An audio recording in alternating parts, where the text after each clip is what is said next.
जय श्री राधे दोस्तों। आशा करती हूँ आप सब स्वस्थ होंगे और अच्छे होंगे। तो आइए सुनते हैं आज की कहानी। बहुत समय पहले की बात है। किसी गांव में एक वैद्य रहता था और वो उस गांव में जो रोगी रहते थे उनका इलाज करता था। और जो लोग उस वैद्य से दवा लेकर जाते थे, एक बार उन्हीं लोगों में से 3-4 लोगों की मौत हो जाती है। और अब उस वैद्य के बारे में गांव के लोग तरह तरह की बातें बनाने लगे और धीरे धीरे लोगों ने उस वैद्य के पास जाना बंद कर दिया।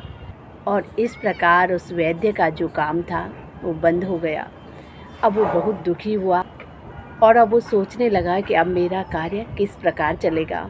तो अब वैद्य दूसरे गांव में जाकर रोगियों को ढूंढता और वहां उनका उपचार करता। जो भी उसको थोड़ा बहुत धन मिलता उसी से वो अपना पालन पोषण करता। लेकिन उस कार्य में उस वैद्य को बहुत मेहनत करनी पड़ती थी, जगह जगह जाना और रोगियों को ढूंढना। और कभी कभी तो उस वैद्य को कोई रोगी ही नहीं मिलता था। और इसी कारण अब वो वैद्य और भी दुखी होने लगा और अपने भाग्य को कोसता रहता कि देखो मेरे पास खाने के लिए कुछ भी नहीं है। और जब उसे काम नहीं मिलता तो कभी कभी उसे भूखे ही सो जाना पड़ता था। और एक बार फिर से वो वैद्य किसी गांव में काम की तलाश में गया, लेकिन उसे दिन भर घूमने के बाद भी कहीं कोई रोगी नहीं मिला। दुखी मन से वो लौटकर वापस आ रहा था और थका हारा एक वृक्ष के नीचे बैठकर आराम करने की सोची। तो जब वो उस वृक्ष के पास जाता है तो देखता है उस वृक्ष में एक बहुत बड़ा कोटर था और उस कोटर के अंदर एक विषैला नाग था। और अब उस नाग को देखकर उस वैद्य के मन में एक सोच आई। वो सोचने लगा कि अगर ये नाग किसी को काट ले तो मैं उसका उपचार करूँगा और फिर उससे मुझे कुछ धन प्राप्त होगा, जिससे मैं अपनी भूख मिटा सकता हूँ। और अब वो इसी गंदी सोच के चलते इधर उधर नज़र दौड़ाता है और देखता है कि पास में ही कुछ बच्चे खेल रहे थे।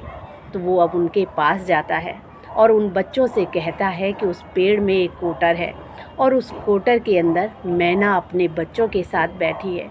उसके बच्चे बहुत सुंदर हैं, तुम चाहो तो उन्हें ले सकते हो। और ये सुनकर बच्चे बड़े खुश हुए और खुशी खुशी उस पेड़ के पास गए। उनमें से जो बड़ा बच्चा था वो पेड़ के ऊपर गया और पेड़ के ऊपर जाकर उसने उस कोटर के अंदर हाथ डाला और हाथ डालते ही उसके हाथ में वो नाग आ गया। जब उसने बाहर निकाल कर देखा तो वो डर के मारे चिल्लाने लगा और डर के मारे उसने चिल्लाते हुए उस नाग को नीचे छोड़ दिया। और नीचे उन बच्चों के साथ वैद्य भी खड़ा था।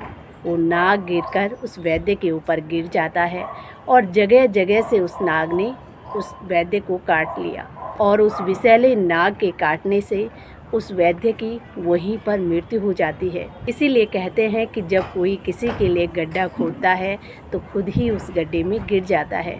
इसीलिए कभी भी किसी का बुरा नहीं सोचना चाहिए, किसी का बुरा नहीं करना चाहिए, क्योंकि जो हम करते हैं वही हमको लौट कर मिलता है। तो दोस्तों, ये थी आज की एक छोटी सी कहानी। आशा करती हूँ आप सबको भी पसंद आएगी। मिलते हैं एक और कहानी के साथ। तब तक के लिए जय श्री राधे, जय श्री कृष्णा।